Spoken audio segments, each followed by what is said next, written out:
వైఎస్ఆర్ జిల్లా ప్రొద్దుటూరు తెలుగుదేశం పార్టీలో వర్గ విభేదాలు తారాస్థాయికి చేరాయి. మాజీ ఎమ్మెల్యే వరదరాజుల రెడ్డికి తెలుగుదేశం పార్టీ టికెట్ ఇస్తే తాను రాజకీయ సన్యాసం చేసుకుని నక్సలిజంలోకి వెళ్తానని మాజీ ఎమ్మెల్యే లింగారెడ్డి వ్యాఖ్యానించారు. వరదరాజుల రెడ్డికి పార్టీలో సభ్యత్వమే లేదని మండిపడ్డారు. తమకే తెలుగుదేశం పార్టీ టికెట్ వస్తుందని వరదరాజుల రెడ్డి కుమారుడు కొండారెడ్డి ప్రచారం చేసుకోవడాన్ని తప్పుపట్టారు. ఎన్నో ఏళ్లుగా పార్టీ కోసం పనిచేస్తున్నామని, తమను కాదని వేరే వారికి టికెట్ ఇస్తే ఒప్పుకునేది లేదని అన్నారు. వరదరాజుల రెడ్డి చేసే కార్యక్రమాలను తెలుగుదేశం పార్టీ కార్యకర్తలు వెళ్లొద్దని లింగారెడ్డి చెప్పారు.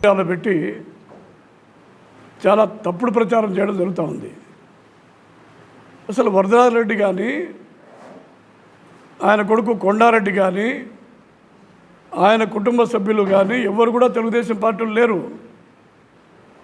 తెలుగుదేశం పార్టీలో లేని వ్యక్తులు అభ్యర్థిని చెప్పి బ్రేకింగ్ న్యూస్ అని పెట్టి కార్యకర్తలను, నాయకులను, ప్రజలను, ఓటర్లను గందరగోళం చేయడాన్ని తీవ్రంగా ఖండిస్తున్నాం. అసలు వరదారెడ్డికి కొండారెడ్డికి తెలుగుదేశం పార్టీతో ఏం సంబంధం? ఎక్కడుంటున్నారు మీరు? మీకేం సంబంధం? తెలుగుదేశం పేరు చెప్పుకొని కార్యకర్తలను, ఓటర్లను, ప్రజలను మోసం చేస్తారా మీరు? తెలుగుదేశం పార్టీలు లేకుండా తెలుగుదేశం పార్టీ గుర్తును, తెలుగుదేశం పార్టీ జెండాను, తెలుగుదేశం పార్టీ కండువాను కబ్జా చేస్తారా మీరు?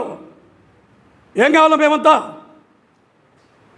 35 ఏళ్ళు 40 ఏళ్ళు పార్టీ కోసం ఆస్తులు పోగొట్టుకొని, కుటుంబాలు పోగొట్టుకొని, టిక్కెట్లు పోగొట్టుకొని, డబ్బులు పోగొట్టుకొని, భూములు అమ్ముకొని, కార్యకర్తలను నాశనం చేసుకొని ఏం కావాలి మేమంతా కూడా? తీవ్రమైన విషయం ఇది.